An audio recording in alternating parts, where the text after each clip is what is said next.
Developments हो रही हैं। ईरान के सदर चीन रवाना हो रहे हैं और इसके साथ साथ रशिया ने ईरान की जो न्यूक्लियर टेक्नोलॉजी है उसमें इन्वेस्टमेंट करने का ऐलान कर दिया है, मजीद न्यूक्लियर रिएक्टर्स लगाने का ऐलान कर दिया है। इधर इजराइल ईरान पर हमला करने की तैयारी कर रहा है, यूरोपियंस भी कर रहे हैं और रशिया कह रहा है कि वो तो यहां पर न्यूक्लियर प्लांट्स मजीद लगाने जा रहा है। और एक बड़ी गैर मामूली डेवलपमेंट है और ये बता रही है कि आगे दुनिया में क्या तब्दीली आने जा रही है। प्यूटन ने नाज़रीन आज एक ऐसा ऑर्डर कर दिया है, प्यूटन ने ऑर्डर किया है कि रशिया की ताकतवर तरीन नेवी जो है वो उसका बिल्डअप शुरू किया जाए, यानी वो नेवी जिस सतह की अमेरिका की नेवी है या उसके बाद चाइना जो है वो बड़ी ताकतवर नेवी बना रहा है। तो अब रशिया ने अनाउंस कर दिया है, प्यूटन ने ये ऑर्डर किया है कि ताकतवर तरीन वो नेवी जो ग्लोबल इंपैक्ट रखती हो, यानी इस वक्त सबसे ताकतवर नेवी अमेरिका की है, उसके बाद चाइना डेवलप कर रहा है और अब रशिया इस मैदान के अंदर आ गया है। और ये जवाब है जो नेटो ने अनाउंस किया है कि वो लार्जेस्ट आर्मामेंट करने जा रहे हैं, $800 बिलियन वो खर्च करने जा रहे हैं अपने वेपन्स के ऊपर, अपनी आर्मामेंट के ऊपर। तो ये उसका जवाब है। उन्होंने कहा कि हम नेवी को, क्योंकि नेवी तो फिर अहम तरीन किरदार है और फिर वहां पर लड़ाई नेवी ने अहम तरीन जंग लड़नी है और पूरी दुनिया देखिए नेवी के जरिए, अमेरिका ने नेवी ही के जरिए तो दुनिया में अपना इन्फ्लुएंस कायम किया हुआ है। अगर नेवी ना हो तो जो है वो उनका इन्फ्लुएंस इस तरह से कायम नहीं हो सकता दुनिया में। तो नेवी का तो अहम तरीन किरदार है। तो आप ये समझ लें कि ये बहुत गेम चेंजर खबर है, यानी सोवियत यूनियन था, बहुत बड़ी ताकत, कोलैप्स हो गया और अब सोवियत यूनियन किसी और फॉर्म के अंदर ग्लोबल स्टेज पे पर आ रहा है कि उसने एक जंग में नेटो को शिकस्त भी दे दी है और उसके वेपन सुपीरियर भी साबित हो रहे हैं और दूसरी तरफ अब वो नेवी डेवलप करने का अनाउंस कर रहा है। तो ये एक बहुत बड़ा चैप्टर है जो आज खोल दिया गया है। इसके साथ साथ नाज़रीन एक और बॉम्ब चल गिराया है ईरान ने। ईरान ने ये अनाउंस किया है कि उन्होंने वो एविडेंस हासिल कर लिया है कि जिसमें वेस्ट वर्ल्ड ने किस तरह से इजराइल का न्यूक्लियर डेवलप करने में मदद की। ये एविडेंस हमने हासिल कर लिए और ये बहुत बड़ा बॉम्ब चल होने जा रहा है क्योंकि ऑलरेडी सवालात है, वेस्ट का जो डबल स्टैंडर्ड्स है उसके ऊपर सवालात है। और इस वक्त आप देखिए कि जो ईरान के साथ जंग छेड़ने की कोशिश की जा रही है उसमें बयानियां क्या है। उसमें बयानियां यह है कि मिडिल ईस्ट के अंदर Iran is the first country जो कि बिला वजह न्यूक्लियर बना रहा है। भाई सबके पास कन्वेंशनल वेपन्स है तो तुम न्यूक्लियर क्यों बना रहे हो? देखिए इजराइल के पास न्यूक्लियर है, इजराइल तो नहीं कहता, ना ही वेस्ट वर्ल्ड कहती है कि इसके पास न्यूक्लियर है, तो वो कह रहे हैं कि ईरान न्यूक्लियर बना रहा है। देखिए हम जब देखते हैं हम कहते हैं भाई इजराइल के जवाब में बना रहा है, भाई वेस्ट का तो ये बयानिया नहीं है। वेस्ट तो ये कह रहा है कि Iran is the first country in the middle east के जो न्यूक्लियर बना रहा है, तो इसलिए सबसे ज्यादा जिम्मेदार ये कि ये मिडिल ईस्ट में न्यूक्लियर रेस छेड़ रहा है। तो ईरान ये कह रहा है कि उसने एविडेंस हासिल कर रही है कि एक तो इजराइल के पास न्यूक्लियर एविडेंस, उससे अगली बात कि वेस्टर्न वर्ल्ड जो पूरी दुनिया को लेक्चर देती है और कहती है कि न्यूक्लियर नहीं होना चाहिए, फलाना नहीं होना चाहिए, उसने किस तरह खुद इजराइल को न्यूक्लियर बनाने के अंदर हेल्प की। तो ये एक बहुत बड़ा बॉम्बशेल है जो ईरान जब गिराने जा रहा है और उन्होंने कहा कि ये एविडेंस हमने हासिल कर लिए हैं। ये वही जो ऑपरेशन उन्होंने इजराइल के अंदर किया है। और अगली बात ये है कि हिजबुल्लाह के हवाले से आज एक रिपोर्ट आई है। हिजबुल्लाह चुपके से, खामोशी से किस तरह मॉडर्न तरीन जो ड्रोन्स हैं उसकी लोकल प्रोडक्शन शुरू कर चुकी है और जंग के अगले फेज की तैयारी कर रही है। इन द कमिंग मंथ्स वो हमला कर सकते हैं, वो तैयारी कर रहे हैं और ये जंग जो है वो ड्रोन्स के साथ लड़ी जाएगी, यानी उसमें ड्रोन का कलीदी किरदार होगा। क्योंकि जो पिछला राउंड हुआ है हिजबुल्लाह और इजराइल का, उसको आप एक राउंड समझे, जंग खत्म नहीं हुई है। उस राउंड के अंदर सबसे ज्यादा जो इफेक्टिव साबित हुए हैं वो ड्रोन्स हैं। तो हिजबुल्लाह अब किस तरह से ड्रोन्स प्रोड्यूस कर रही है और ना ही लेबनान गवर्नमेंट कुछ कर सकती है ना ही इजराइल कुछ कर सकता है और वो अपनी ताकत किस तरह से बढ़ा रहे हैं। अच्छा अगली बात यह है कि हम इस चीज को डिबेट कर रहे हैं कि यूरोपियन जो अपना स्टांस बदल रहे हैं, क्या वो एक्शंस भी लेंगे? क्या कोई ऐसे फैक्टर्स हैं जो उनको मजबूर कर सकते हैं, कोई ऐसे रियल फैक्टर्स जो वाकईतन यूरोपियंस को मजबूर कर सकते हैं कि वो मिडिल ईस्ट की जंग रुकवाएं? तो इस वक्त नाज़रीन जो सबसे बड़ा फैक्टर है जो यूरोपियंस को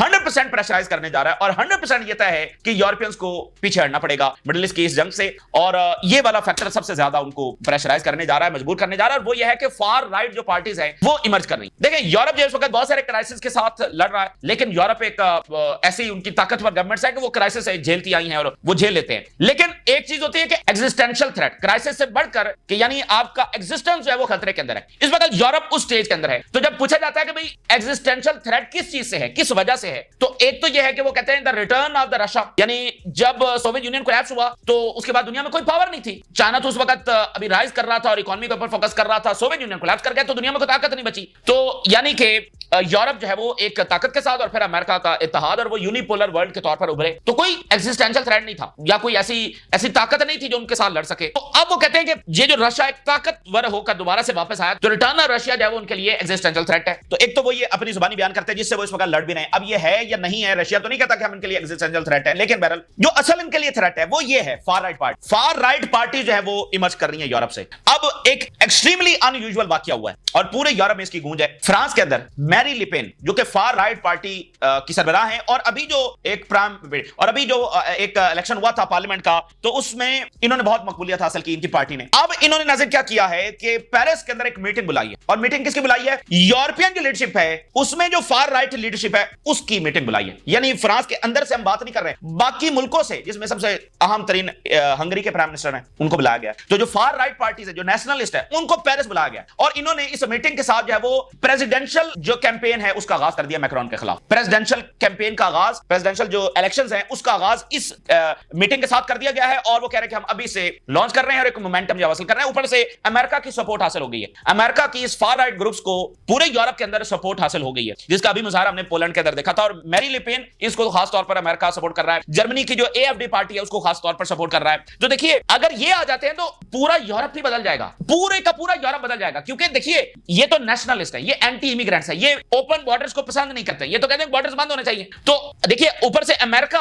ऑलरेडी यूरोप के अंदर ये पुश कर रहा है कि ये रिजीम चेंजेस होने चाहिए, ये फार राइट आने चाहिए। अगर यूरोपीय यूनियन का सबसे ताकतवर तरीन मुल्क फ्रांस, अगर उसके अंदर ये तब्दीली आ जाती है कि उसके अंदर एक फार राइट गवर्नमेंट आ जाती है, तो फिर तो बाकी तमाम जो फार राइट है उनको ज्यादा प्रोटेक्शन और पावर हासिल हो जाएगी। तो ये इनकलाब तो फिर पूरे यूरोप में आराम से फैलेगा, इसको फिर कौन रोकेगा? ऊपर से अमेरिका, इधर फ्रांस, तो कौन रोकने वाला है? और इटली की जो गवर्नमेंट है वो ऑलरेडी फार राइट है, वो भी नेशनलिस्ट है, वो भी एंटी इमिग्रेंट्स है, और इसलिए आप देखा कि जो इटली की गवर्नमेंट है, ट्रंप ने उसको काफी करीब रखा हुआ है। तो इस वक्त जो मौजूदा लीडरशिप है उसको सबसे बड़ा खतरा ये है कि ये उनको रिप्लेस कर सकते हैं, और जो इकोनॉमी की हालत खराब होगी, जो मजीद जंगें होंगी, मजीद इमिग्रेशन होगी, मजीद रेफ्यूजीज आएंगे, तो ये लावा और बढ़ने वाला है, और इनको दबाया भी नहीं जा सकता। इन पार्टीज को बैन कर दिया जाए, जो यूरोप करता आया है। ये वर्ल्ड वॉर के बाद पहली बार हम देख रहे हैं कि फार राइट दोबारा से मर्ज कर रहा है, तो इनको बैन भी नहीं कर सकते, इनको प्रेशराइज भी नहीं कर सकते, या कोई एक्शन भी नहीं ले सकते, क्योंकि अमेरिका बैठा हुआ है। अमेरिका तो ऊपर से कोई भी ये हरकत करेंगे तो अमेरिका एक्शन लेगा, वो इनको प्रोटेक्शन देगा, तो ये क्या करेंगे? तो पूरा यूरोप बदलने जा रहा है। तो ये इनको, ये सबसे बड़ा फैक्टर है जो मजबूर करने जा रहा है कि इनको ये जंगें रुकवाना पड़ेंगी, ये अफोर्ड ही नहीं कर सकते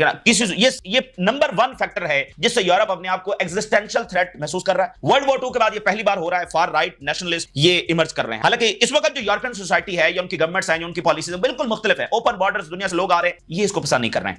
अच्छा, तो मैं पहले हेडलाइंस आपके सामने रखता हूं कि इजराइल के एक हॉस्पिटल से आज स्टैट सामने आए। सोरोका हॉस्पिटल है, इसने एक तो रिपोर्ट ये जारी की है कि 10 इजरायली फौजी लाए गए हैं इनके यहां जख्मी, 10 इजरायली सोल्जर जो है वो लाए गए हैं पिछले 24 घंटों के अंदर। एक तो ये बड़ी बात हो गई कि इस तरह से उनकी कैजुअलिटीज हो रही है एक हॉस्पिटल के अंदर 10। फिर इसने एक और रिपोर्ट जारी, इसने बताया कि इस पूरी जंग के अंदर इसने कितने फौजियों को ट्रीट किया जो यहां पर लाए गए, वो मुर्दा हो गए या जख्मी होने के बाद रिकवर होकर चले गए। कितने फौजी यहां पर लाए गए जिनको हिट किया गया था? 4199 फौजी जो है वो सिर्फ इस एक हॉस्पिटल के अंदर लाए गए। आज इसकी रिपोर्ट जारी हुई है। अब आप जरा अंदाजा करें कि हमास ने ये हशर किया है इजरायली फौज का, इसलिए वो तितर बितर हो चुकी है, और ये ताकतवर तरीन फलस्तीनी रेजिस्टेंस ने इसको कुचल कर रख दिया है, इसको खाक कर दिया है, इसका घमंड तोड़ दिया है। एक हॉस्पिटल के अंदर 4199 फौजी लाए गए। और मुझे बताइए कि फलस्तीनी रेजिस्टेंस किस तरह से लड़े, जब आप इजराइल को यह मौका दे रहे हैं कि वो खाना बंद कर दे और फलस्तीनियों के ऊपर बमबारी करे और हॉस्पिटल्स को तबाह कर दे। ऐसे जंगें होती हैं?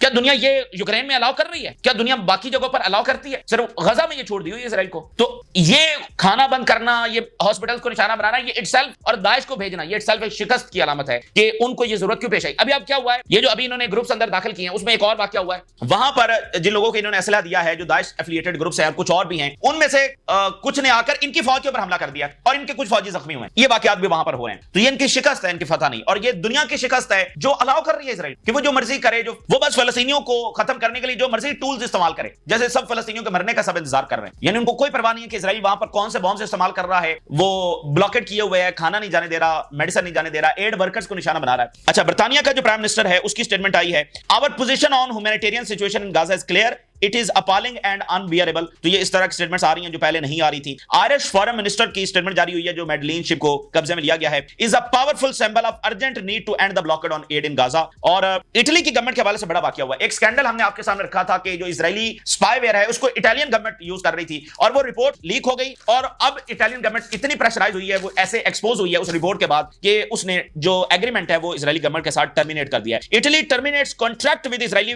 Paragon amid espionage claims. तो वो जो रिपोर्ट है वो इनके सारे उस प्रोजेक्ट को ले बैठी है। तो ये एक्सपोज होना बहुत बड़ी बात है कि एक तरफ वो क्लेम कर रहे हैं कि इजराइल ये कर रहा है, वो कर रहा है, हमें पसंद नहीं है, तो नीचे से रिपोर्ट्स लीक हो रही हैं कि अच्छा आप तो ये सपोर्ट कर रहे हैं, तो फिर उनको एक्शन लेना पड़ जाता है। अभी बर्तानिया के अंदर इस तरह के वाकयात हो रहे हैं। बर्तानिया से आज एक रिपोर्ट सामने आ गई है जिसमें उन्होंने बताया कि new investigation reveals UK firm sent 1000 ammo cases to Israel. बर्तानिया के पार्लियामेंट के अंदर भी ये बिल आ गया था कि इन्वेस्टिगेट किया जाए कि बर्तानिया से क्या सपोर्ट इजराइल को हो रही है। तो बर्तानिया का प्राइम मिनिस्टर कह रहा है कि हमारे लिए सिचुएशन अनएक्सेप्टेबल है। इधर से रिपोर्ट आ रही है कि आप तो असला दे रहे हैं, तो क्या जवाब देंगे? पार्लियामेंट में यही है, मीडिया पर यही है, इंटरव्यूज में यही है, हर जगह पर यही सवाल है कि आप तो कह रहे हैं कि अनएक्सेप्टेबल है, सिविलियंस मारे जा रहे हैं, तो ये आप असला दे रहे हैं, ठीक है ना। तो ये एक सूरत हाल वहां पर बनी है। इन रिपोर्ट्स की अहमियत है, यानी अब हम एक फेज से हम आगे हैं कि पहले वो बात ही नहीं कर रहे थे, हम बात कर रहे हैं। अब इससे अगला फेज जो चल रहा है जिसके ऊपर भरपूर जंग लड़ी जा रही है कि अब ये एक्शन लें, तो उसमें इनके मुनाफिकत को एक्सपोज किया जा रहा है, ये कैसे असलहा दे रहे हैं उसको एक्सपोज किया जा रहा है। तो ये अगला फेज है जो लड़ाई इस वक्त जारी है। अच्छा, अब ईरान के हवाले से कुछ बड़ी डेवलपमेंट्स आपके सामने रखते हैं। 5-7 बड़ी खबरें ईरान के हवाले से। एक तो ट्रंप और नेतन्याहू की कॉल हुई, अभी कुछ ही देर पहले ये कॉल हुई है। अच्छा, इजराइल ने इसमें ये पोर्ट्रे करने की कोशिश की है कि ये कॉल जो है वो इसमें सेंट्रल जो इशू था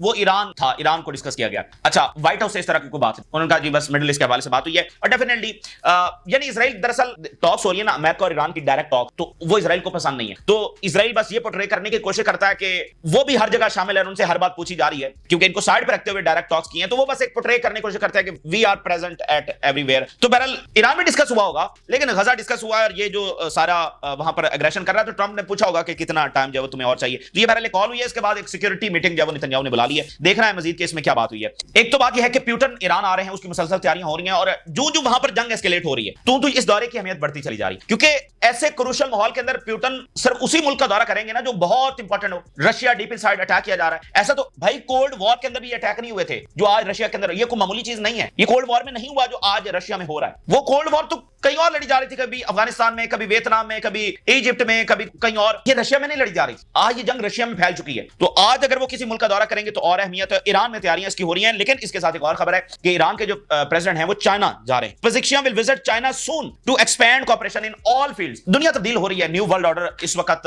उसके लिए लड़ाई की जा रही है। इसमें ईरान, चाइना, नॉर्थ कोरिया ये सारे मालिक हैं, क्योंकि मौजूदा ऑर्डर के अंदर इनका सर्वाइवल नहीं है। या तो इन्होंने सरेंडर करके रहना है, अपनी डिग्निटी, सोवरेनिटी वो अमेरिका के कदमों में डालकर रहना है, इंक्लूडिंग चाइना, तो ये मुल्क अफोर्ड नहीं कर सकते, इसलिए अभी आगे बढ़ रहे हैं। चाइना और ईरान हर फील्ड के अंदर, यानी स्पेस के अंदर, यानी मेडिकल के अंदर, यानी मिलिट्री के अंदर, एक फील्ड के अंदर ये कॉपरेशन। तो ये बड़ा अहम तरीन दौरा होने जा रहा है। इसके बाद ताल्लुकात नई सतह के ऊपर जा सकते हैं। और रशिया ने क्या अनाउंस किया? रशिया कह रहा है कि हम तो इन्वेस्ट करने जा रहे हैं ईरान की जो न्यूक्लियर टेक्नोलॉजी है, मजीद रिएक्टर लगाने जा रहे हैं। Moscow will construct 8 nuclear power plants in Iran, 2 of which are already under construction. 2 already under construction है और 8 टोटल वो है जो लगाने जा रहे हैं। तो बात यह है कि इजराइल हमला कर रहा है ईरान के ऊपर, कह रहे हैं हम हमला करेंगे। रशिया कह रहा है हम न्यूक्लियर प्लांट्स बनाएंगे। तो जहां पर रशिया बैठा है वहां पर इजराइल जुर्रत करेगा अटैक करने की। तो मतलब रशिया का मैसेज क्लियर है कि हम ईरान के साथ खड़े हैं। और यही बात टक्कर कार्लसन ने की कि ईरान पर हमले की भूल मत करना, इसको अफगानिस्तान, लीबिया और वो ना समझ लेना, इसके साथ इत्तेहादी खड़े हैं। तो अगर वहां पर हमला करना है तो ये सोच समझ कर करना कि ये एक वर्ल्ड वॉर होगी। अगली बात यह है कि ईरान ने एक बॉम्ब शेल फोड़ दिया है और पूरा मिडिल ईस्ट भी देख रहा है और पूरी दुनिया भी देख रही है। वो कह रहे हैं कि हमारे पास एविडेंस आ गए हैं कि वेस्टर्न वर्ल्ड ने जो इजराइल का न्यूक्लियर बनाने में हेल्प, एक ये कि न्यूक्लियर है इनके पास, उसका एविडेंस जो कि ओपन सीक्रेट है, लेकिन बहरहाल अब दुनिया नहीं मानती तो क्या करें, उसका एविडेंस इनके पास न्यूक्लियर है। दूसरा, वेस्ट ने हेल्प की। Iran has obtained evidence that European regimes have assisted their Zionist allies in developing nuclear weapons। ये बहुत बड़ी बात, यानी बयानी की सतह के ऊपर, डबल स्टैंडर्ड्स की सतह के ऊपर ये बहुत बड़ा बॉम्ब शेल है। ये जो ईरान ने ऑपरेशन किया ना, इसके असरात अभी आएंगे, क्योंकि वो बहुत बड़ा ऑपरेशन करके आए हैं और इसको IRGC के सरबराह ने सुपर ह्यूमन अचीवमेंट करार दिया है। ये खाली ह्यूमन का काम नहीं है, सुपर ह्यूमन, पूरी सिक्योरिटी ब्रीच करके आ गए। फिर इसके साथ अगली बात यह है कि वियना के अंदर IAEA वहां पर इनका हेडक्वार्टर है, तो वहां पर जो रशियन एम्बेसडर हैं उन्होंने ईरान के हक में बात की है और उन्होंने कहा कि जो यूरोपियन और अमेरिकन ट्रेजेक्टरी है regarding Iran programme is wrong. ये जिस अंदाज में ईरान के प्रोग्राम को देख रहे हैं, जो धमकियां लगा रहे हैं, ये अनएक्सेप्टेबल है। तो रशिया की भरपूर सपोर्ट इस वक्त ईरान के साथ है, लेकिन बहरहाल खतरा बना हुआ है एक जंग का। हिजबुल्लाह के हवाले से जो रिपोर्ट आई है उसने इजराइल की नींदें हराम कर दी हैं। इस मॉडर्न हिस्ट्री के अंदर जो हिजबुल्लाह ने इजराइल के साथ जंग लड़ी है वो भुलाई नहीं जा सकती, वो एक हिस्टोरिक है और जंग का अगला राउंड आ सकता है आने वाले महीनों के अंदर। हिजबुल्लाह मौजूद है, उसके मैन पावर है, उसका जो आर्सेनल है वो मौजूद है। अंदरूनी झगड़े हैं, लेबनीज गवर्नमेंट के साथ मामला है जो इस वक्त कठपुतली बनी हुई है इजराइल और अमेरिका के हाथों, तो उसके साथ भी हिजबुल्लाह इंगेज कर रही है और अच्छे तरीके से उसको बातचीत कर रही है कि अंदरूनी कोई ऐसा खलफशार पैदा ना हो जाए। हिजबुल्लाह तैयारी कर रहा है और आज जो है वो खबर आई है कि वो कैसे ड्रोन प्रोड्यूस कर रहे हैं। Hezbollah has launched local production lines for drones and missiles. ना सिर्फ ड्रोन्स बल्कि मिसाइल्स भी प्रोड्यूस कर रहे हैं, बहुत बड़ी बात है। वो तो बमबारी कर रहे हैं जिस दिन से सीजफायर हुआ है, एक दिन भी ऐसा नहीं है कि इजराइल ने लेबनान में बमबारी ना, तो इससे वाज़ेह है कि ये बमबारी हिजबुल्लाह को नहीं रोक सकती, हिजबुल्लाह का नुकसान नहीं कर सकती है। Hezbollah assembles drones using simple components. अच्छा, जिस तरीके से वो ड्रोन्स बना रहे हैं ये एक अलग तशवीश है इजराइल में और वो हिल गए हैं। और आप जरा अंदाजा करें, इसलिए ये कहा जा रहा है, देखिए अब ये कानूनियां चलाना ये नई दुनिया में बहुत मुश्किल हो जाएगा क्योंकि इनकी सिक्योरिटी मेंटेन करना बड़ा मुश्किल हो जाएगा। अब जरा अंदाजा करें कि वो एयर डिफेंस इनका फारिग हो गया, अब अगला वॉरफेयर क्या आने जा रहा है। देखिए रशिया जैसे मुल्क में उन्होंने ड्रोन अटैक जाके कर दिया, तो रशिया भी अपनी सिक्योरिटी, और अमेरिकन मीडिया ये लिख रहा है कि अमेरिका में भी इस तरह का खतरा पैदा हो गया कि अमेरिका में अगर इस तरह के ऑपरेशन हो जाए तो जहां आगे दुनिया जा रही है ना, जो नई टेक्नोलॉजी नया वॉरफेयर आ रहा है उसमें ये कॉलोनियां नहीं चल सकती हैं, इनकी सिक्योरिटी नहीं प्रोवाइड की जा सकती। अब आप जरा खबर देखिए, वो कंपोनेंट्स इस्तेमाल कर रही है हिजबुल्लाह जो कि ऑनलाइन ऑर्डर किए जा सकते हैं। वो पार्सल आ रहा है ऑनलाइन, उन्होंने ऑर्डर किया है, तो ये नहीं है कि वो कोई खुफिया सप्लाई आ रही है, मतलब वो इतना उन्होंने जदीद कर दिया है, इतना सिंपल कर दिया है कि वो कंपोनेंट्स ऑनलाइन ऑर्डर कर रहे हैं और डिफिकल्ट टू डिटेक्ट हैं एज अ सिक्योरिटी थ्रेट, उनको डिटेक्ट भी नहीं किया जा सकता। यहां पर आगे दुनिया के मामला जा रहे हैं। Iran provides Hezbollah with drone components, simple explosives and money, simple explosives और फिर साथ पैसा भी दे रहे हैं। तो ये आगे दुनिया तरफ जा रही है। तो देखिए हिजबुल्लाह जो है वो अगले आने वाले महीनों के अंदर आप उसको देख सकेंगे जंग के अंदर। एक तो वो मिलिट्री आर्सेनल बढ़ा रहे हैं, फिर लेबनीज गवर्नमेंट के साथ जो मामला चल रहा है, फिर अगर ईरान जंग के हवाले से भी तो देखा जा रहा है ना कि अगर ईरान जंग होती है तो फिर 2-4 महीने उसको भी देखना है कि अगर वो जंग होती है तो हिजबुल्लाह फिर भी आपको मैदान में आएगी नजर, अगर नहीं होती तो फिर अगर ये इसी तरह से गजा में जारी रही तो फिर आने वाले महीनों में देखिए ये अंडरस्टैंडिंग तो आपको पहले दिन से है कि रेजिस्टेंस ने अपने आप को एक लंबी जंग के लिए तैयार किया है और लंबी जंग में आप रिसोर्सेज बचा के रखते हैं। तो उन्होंने अपनी कैपेसिटी के मुताबिक लड़ रहे हैं। अब हमास और हुतीज लड़ रहे हैं, कहीं ना कहीं हिजबुल्लाह भी नजर आ जाएगी। तो वो ड्रोन्स तैयार कर रहे हैं। भाई ड्रोन्स किस लिए तैयार कर रहे हैं? लड़ने के लिए तैयार कर रहे हैं। और लड़ना किससे है? इजराइल से लड़ना है, इसके अलावा किसी से लड़ना नहीं है। अच्छा, तो अगली बात यह है कि इराक के जो प्राइम मिनिस्टर हैं उनके जो इन्वॉय हैं वो सीरिया पहुंचे हैं। अहमद अल शरा के साथ उनकी मुलाकात हो रही है। और अब हम अगर यूरोप की बात करें, हेडलाइंस में आपके सामने रखूं, जो फार राइट पार्टीज की हम बात कर रहे थे। French Le Pen host European allies in show far right unity. अच्छा, लिपेन जो है इन्होंने हाई प्रोफाइल गैदरिंग की है और इसमें यूरोपियन नेशनलिस्ट लीडर जो है उनको बुलाया गया है और अपने आप को पोजीशन किया है and her movement at the heart of a growing continental कोalition ahead of France 2027 election. यानी कि कॉन्टिनेंट में जो मरकज होगा फार राइट तहरीक का वो कहां पर होगा? फ्रांस के अंदर। यानी बाकी तमाम मुल्कों के अंदर जो फार राइट तहरीकें चल रही हैं उसका मरकज कौन होगा? वो फ्रांस होगा। और ये इलेक्शन होगा जो मैरी लिपेन लड़ने जा रही है, जिसका आगाज उन्होंने इस मीटिंग के साथ किया है। सबकी नजरें इधर होंगी। यहां पर पहले फार राइट गवर्नमेंट लाई जाएगी, उसके बाद फिर बाकियों को प्रोटेक्शन हासिल हो जाएगी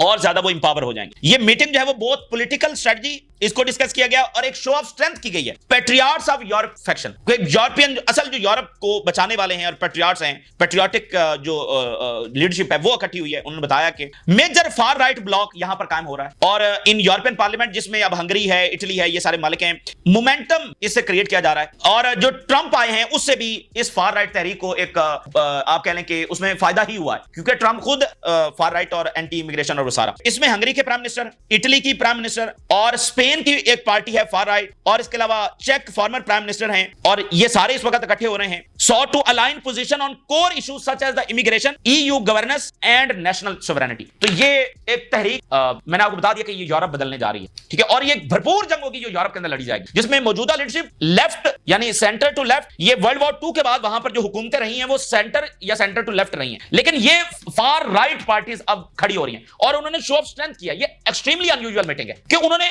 पूरे कॉन्टिनेंट की लीडरशिप बुलाई है और बताया है कि हम ये करने जा रहे हैं। फ्रांस का इलेक्शन मरकजी उसको हैसियत हासिल होगी, इस तहरीक को मोमेंटम दिया जाएगा। फिर जो यूरोपियन पार्लियामेंट है, यूरोपियन यूनियन की जो पार्लियामेंट है, उसमें भी एक ब्लॉक बनाया जा रहा है, उसमें भी तहरीक। तो ये सारा मामला वहां पर शुरू होने जा रहा है और इसको मौजूदा लीडरशिप कबूल नहीं करेगी। लेकिन कबूल नहीं करेगी तो क्या करेगी? मजीद इकोनॉमिक क्राइसिस, मजीद जंगे, मजीद रेफ्यूजीज, वो इन फार राइट को और मकबूलियत देने जा रहे हैं। और मिसाल के तौर पर एक और हेडलाइन देखिए, artificial intelligence poses direct threat to UK film industry warns BFI report. तो ये मैंने एक हेडलाइन आपके सामने रखी है कि ऐसे भी बहुत सारे इश्यूज हैं।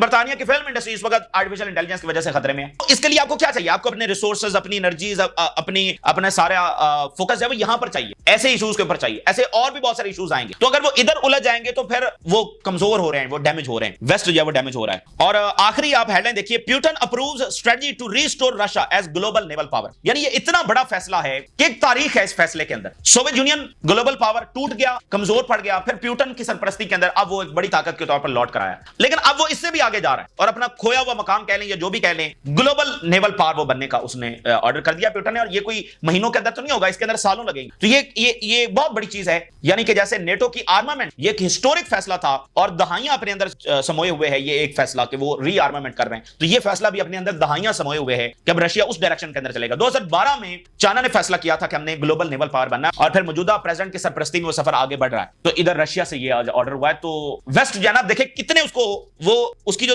हेजेमनी है वो किस तरह चैलेंज हो रही है। रशिया इस पावर के साथ, चाइना इस पावर के साथ, अंदरूनी थ्रेट कितना सपोर्ट करेंगे इसराइल को। इसराइल तो जिस रास्ते के ऊपर है, ये तो कई साल आगे जंगें चलेंगी। तो अब आप देख रहे हैं वेस्ट में क्या तब्दीली आ रही है, दुनिया में क्या तब्दीली आ रही है। कितने दिन इसराइल इस जंग को चलाएगा, मुझे बताइए। ये जंगें तो ना खत्म होने वाली, और ये मिडिल ईस्ट की गवर्नमेंट्स भी समझती हैं और ये भी रिप्लेस होंगी, और पता नहीं यहां पे क्या कुछ होगा, और रेजिस्टेंस पता नहीं किस किस फॉर्म में आएगी, वो इसराइल के साथ लड़ेगी। तो ये मामला खत्म होने वाला नहीं है जिस रास्ते पर इसराइल चल पड़ा है। और वेस्ट कितनी देर सपोर्ट करेगा, आपके सामने मैंने पिक्चर रखा। वेस्ट के वो हत्थे पल्ले नहीं है वो चीजें, वो तेजी के साथ दुनिया तब्दील हो रही है, उनका अपना कॉन्टिनेंट तब्दील हो रहा है। कब तक सपोर्ट करेंगे। तो ये ताजा तरीन सूरत हाल है जो आपके साथ शेयर किया। आपने राय सुरगा करें, इजाजत दीजिए। अल्लाह।